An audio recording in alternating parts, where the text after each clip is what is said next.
Hello everybody and welcome back to Kerbal Space Program, where we are currently returning home from our, what is this, third moon landing?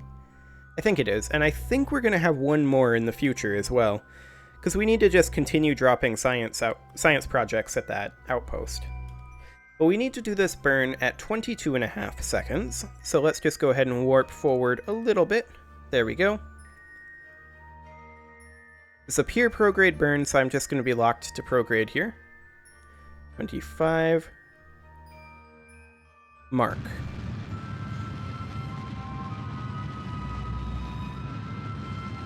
And this is going to be about a 40-second burn.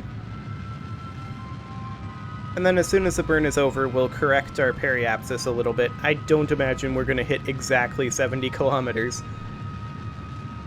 It's okay that we dip into the atmosphere a little bit, actually, and then we can do a re-entry burn.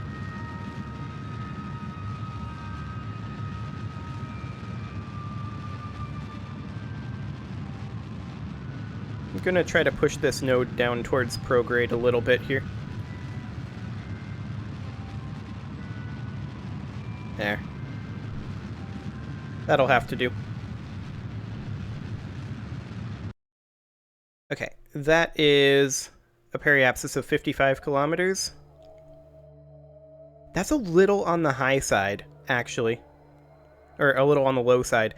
I want to push that up to be more like 60 kilometers. There we go. There's a nice correction. And then, once we hit this periapsis, our inclination here doesn't really matter. We are slightly inclined, but that's okay. Once we hit this periapsis, I want to go ahead and basically burn off all of our remaining fuel. Bring us down to something along the lines of... this, which is a guaranteed re-entry. Because this orbit here, we would take several aero braking passes for sure. So we're just going to do a re-entry burn. We also got a whole bunch of deployed science. Well, not a whole bunch. We got a little bit of deployed science. I'm going to go ahead and warp to the moon escape. So 2.5 hours forward.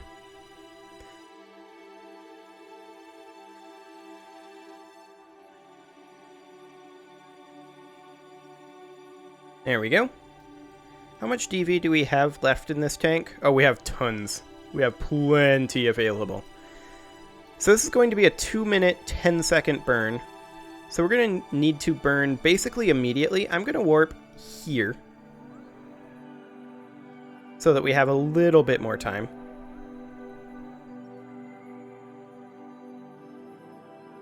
We should be focusing Kerbal at this point.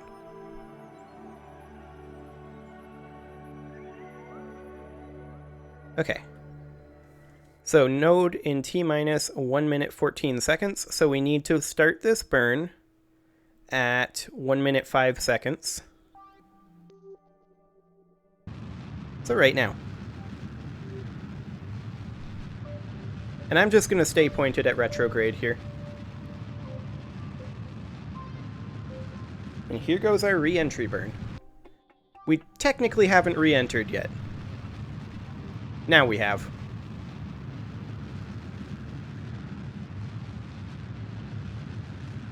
But let's burn off as much speed as we can here.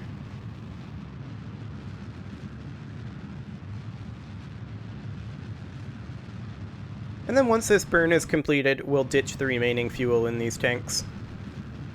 Which there will be about 600 Delta V left over, which is a pretty comfortable margin.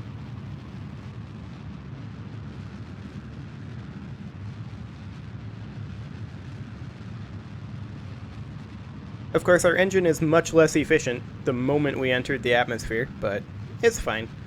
We've still managed to bleed off a large amount of our speed. And we're going to continue to get a lot more.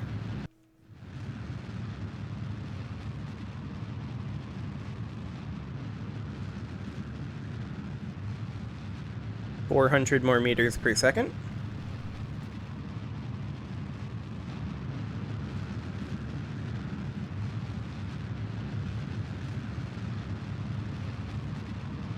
Make that 300.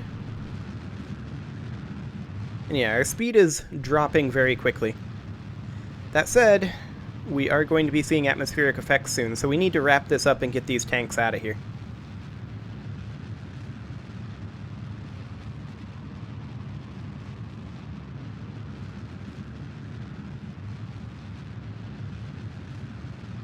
So it looks like we're going to be closer to 500 meters per second, maybe? Well, maybe like 550 that we're going to be wasting here. But that's okay. If we had decided to hop closer, that might have taken a fair chunk of that. Okay. What's our periapsis looking like? Okay, that's fine. I'm going to go ahead and deploy this stage. There we go, and we're going to remain pointed at surface retrograde.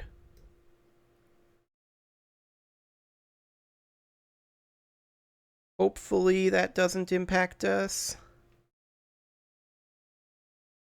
I think it is going to.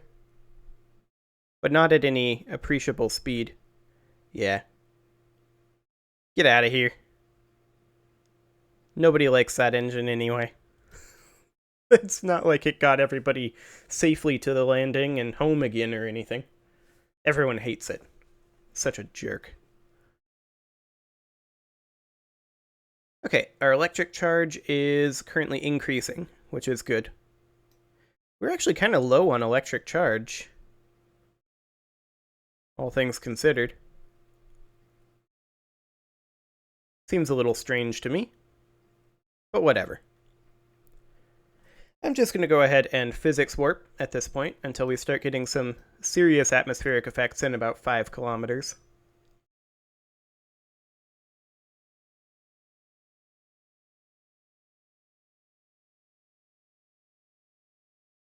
But we still have a substantial amount of air between us and the ground, which is good.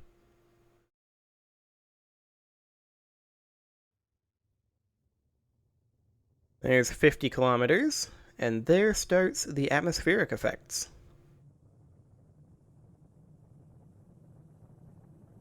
I'm going to go ahead and turn off the physics warp because I'm always concerned about this section going through under physics warp.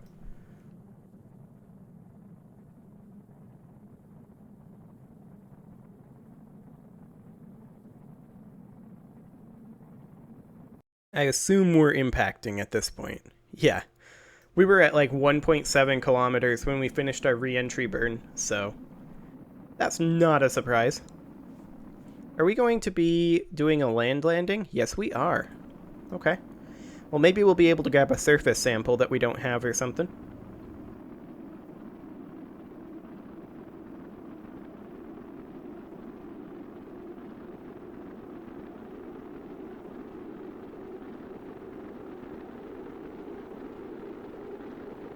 Our ablator is holding. I've never had the ablator run out except for when I did like 5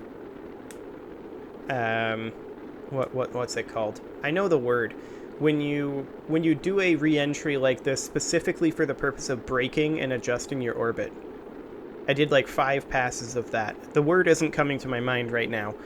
But I did 5 passes of that around Eve, and that bore into the ablator a bit.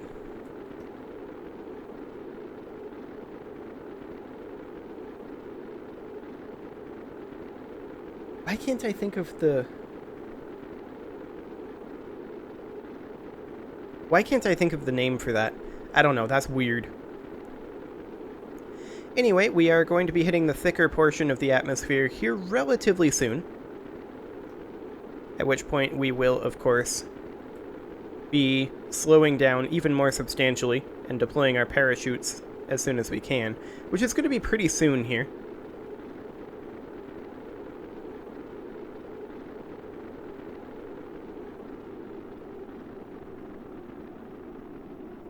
Yeah, atmospheric effects are going away before we're even entering the thicker portion of the atmosphere. No concerns whatsoever. Drogue chutes will be deployable in about 100, 200 more meters per second, something like that. Flying low over the highlands, we're going to grab that if we can. We're going to need to slow down substantially more for that to be a thing. And now we're over grasslands. Yeah. We'll have to see if we get an opportunity to get the flying low over Highlands.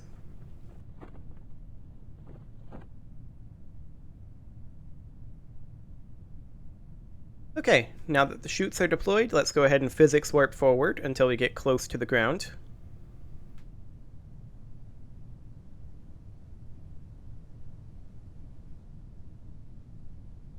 Hello, Kerbin's grasslands.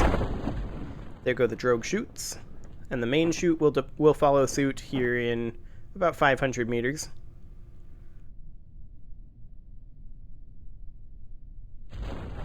There goes the main chute.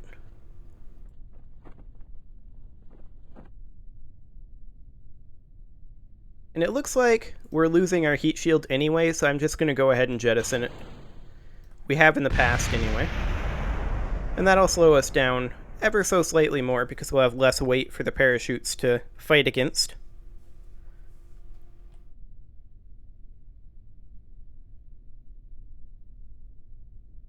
And here we are, safe and sound. Not sure what just blew up. Was it something in the service bay? Oh, we lost a mystery goo containment unit. Okay, whatever. The fact that we're bringing back these photovoltaic panels should cover it in cost. Of course, there's also the fact that we took them in the first place, but that's okay. We'll go ahead and recover this. This should get us some science, but not a huge amount.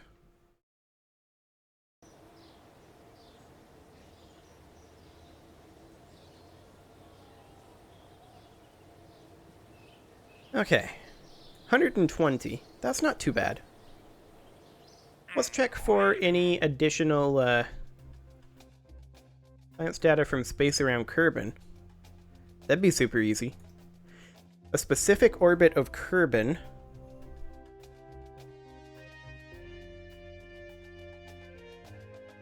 That's an awkward orbit, to be sure. I'm not sure we need it, and it would be a materials bay. We also need to do a satellite in a specific orbit of Minmus. Okay, well, let's just go ahead and do the science data from space around Kerbin real fast. Get our payment from that. Since we can do that immediately, we'll grab our communication satellite in polar orbit.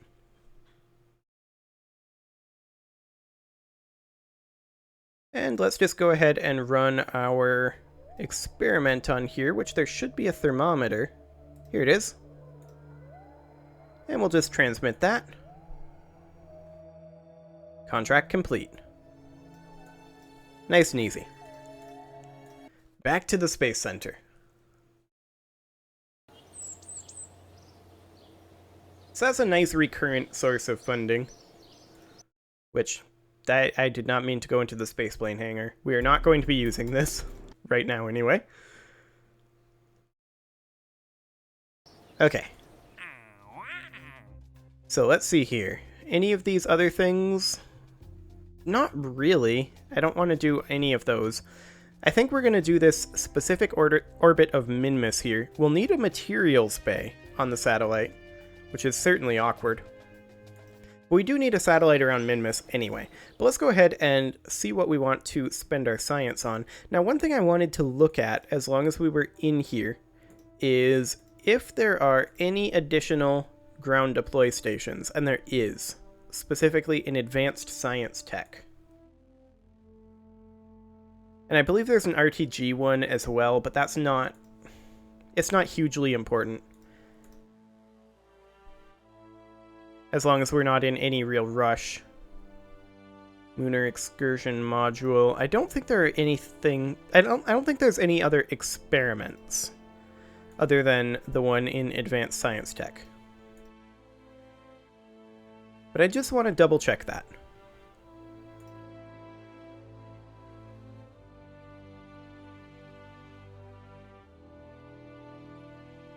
I'm pretty sure none of these have anything. Anything in metamaterials? No? Nope. Okay. So it looks like we're only going to need one more trip back to the moon, and that is going to be once we get advanced science tech.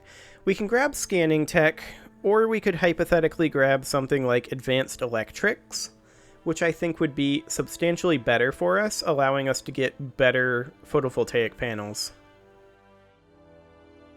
Alternately, we could potentially grab some better probodobidine cores. Or we could be able to make a rover, which is potentially a nice thing to do. I think for right now we're going to go ahead and grab advanced electrics, though. And then let's go and get ourselves the satellite set up. However, it is actually time to put a cut in here, so I'm going to go ahead and do that, and next episode, we'll put up that satellite around a specific orbit of Minmus. Subscribe for more, and I'll see you all next time.